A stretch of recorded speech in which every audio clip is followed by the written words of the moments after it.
Bessie just loved being out in the middle of the dew-covered fields in the early morning sunshine. She knew that she shouldn't be here.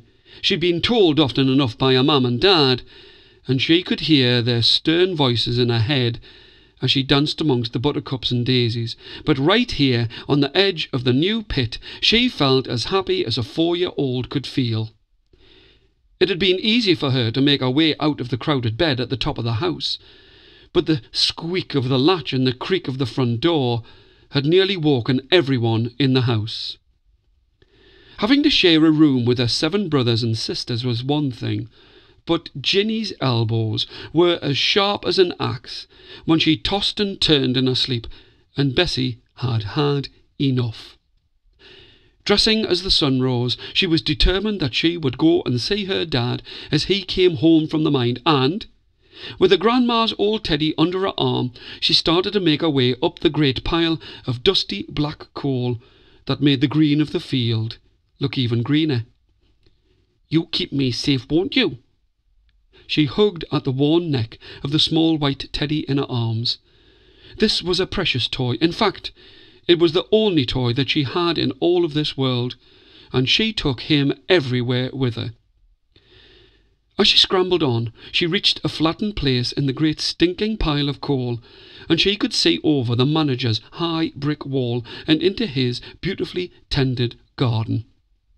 It was the yellow of the flowers that first caught her eye, but the smell of the apples, juicy, green and ripe, that cut right through the industrial stench all about her. Sure he wouldn't miss one. Not just one apple. He's got so many, and I've only got.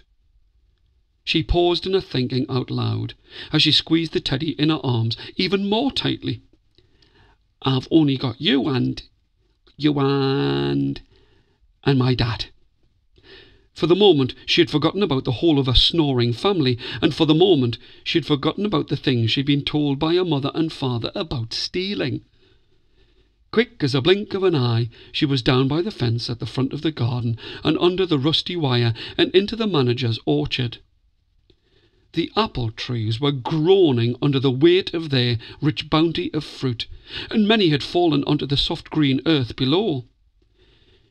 If she was to pick one up from off the ground, then she didn't have to take it from the tree, and it seemed even less like stealing. Bessie rubbed a fine round green apple on the front of her pinafore dress. She'd been so careful to keep it clean when she'd first got it, but now, what with her adventures on the coal heap, the cotton of its cloth, well, it was streaked with black and grime, but she just didn't care. The apple was now hers, and she was going to give it to her dad. She could imagine the huge, black-rimmed grin on his face as he took a bite out of it, and he rubbed at her tousle hair in the early morning sunlight as they made their way back home together. She had a smile on her face as she slipped out of the garden and started to go across the coal heap once more. Now that she was dirty, she didn't really care if she got any dirtier, and she was dancing in between the huge mounds of coal and making for the field at the side of the pit head. She leapt, she bounced, she skidded and slipped on the shining black lumps of coal. If she had walked slowly and carefully, then she would have made it safely to the other side, but care and safety were words you could never use when Bessie was about. Her mother would laugh at her and scold her. "You, Bessie, you're as clumsy as a cart horse in a market." It was true. She was clumsy, and now she was slipping in the greasy coal, and it was sliding all around her.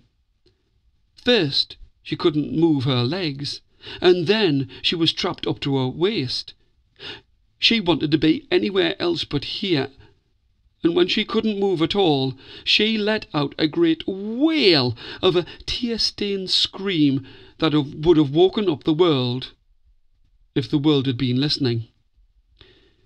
She was far away from home, and too far away from her friends, and no one could hear her, no one except the farmer.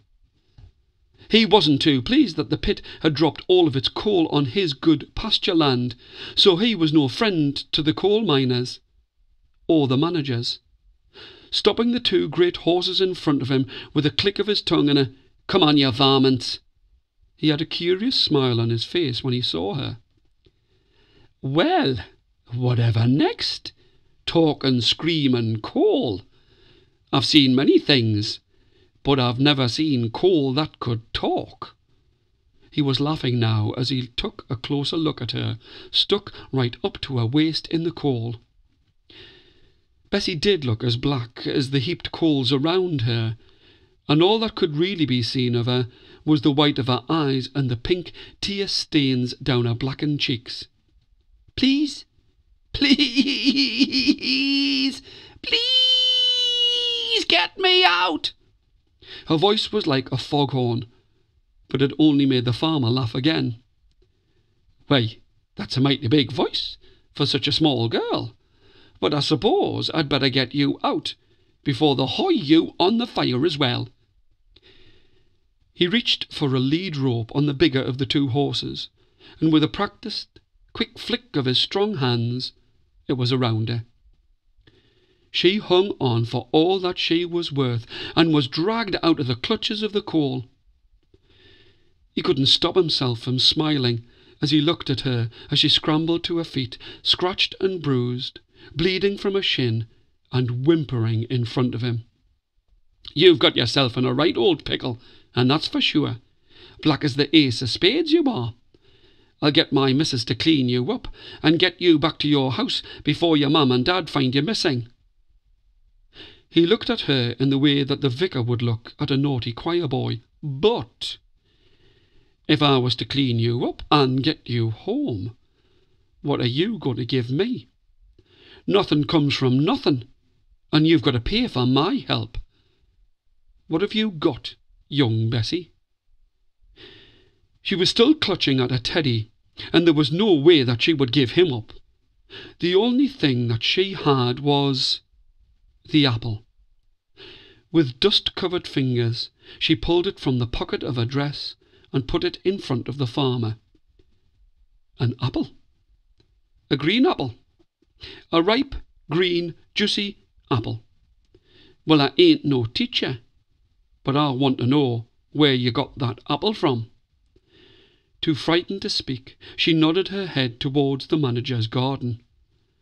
The farmer sucked in his breath, and looked for all the world as if he was going to sentence her to death for being a thief. But he couldn't hold his laughter in any more. "That'll do nicely, I think." Her hand looked so small compared to the great spade of a fist he had at the end of his arms, and before she knew it, he had put her up on the back of the great brown horse, and they were walking towards his old cottage. "This tastes all the sweeter 'cause you got it from them." He spat the words out, and the juice of the apple was on his unshaven chin. Bessie had wanted to give the apple to her father, but she was grateful for the help the farmer was giving her. See, she secretly hoped that he would let her have some, maybe half, perhaps a bite of the apple. But her hopes faded as he crunched and munched at the manager's apple. He saw this apple as a victory over those who had stolen his good pasture, and he was not going to share his moment of triumph with anybody. As the farmer's wife wrapped her up in a great woolen blanket, and watching her clothes dry by the farmer's roaring fire, Bessie asked if she could have at least the core of the apple. "Of course you can." The farmer smiled as he handed over the pips, stalk, and the last remaining flesh of the apple. "You be good now, and don't you turn yourself into no more talking coal." He chuckled as he went out to finish his work in the fields. True to his word, with the farmer's wife's help, she was back at home before anyone had noticed that she had gone, and she was slipped inside of her bed, with Ginny's razor-sharp, but somehow now friendly, elbows digging in her ribs. At breakfast, her mother looked at Bessie in a strange way, for her daughter had woken up cleaner than when she had gone to bed, and Bessie, concentrating on her food, was not going to tell her about all or any of her adventures. What she did do was to put the pips into the warm soil at the back of the house, and as the years went by, the seeds became an apple tree that grew tall and strong, just as Bessie turned from a little girl to a kind and sensible woman. In the autumn sunshine, she would dance beneath its branches, loaded with fruit, and if she ever thought about having an adventure, she would touch the small, thin, blue, coal dust scar at the front of her shin, and remember a little girl dancing amongst the buttercups and daisies.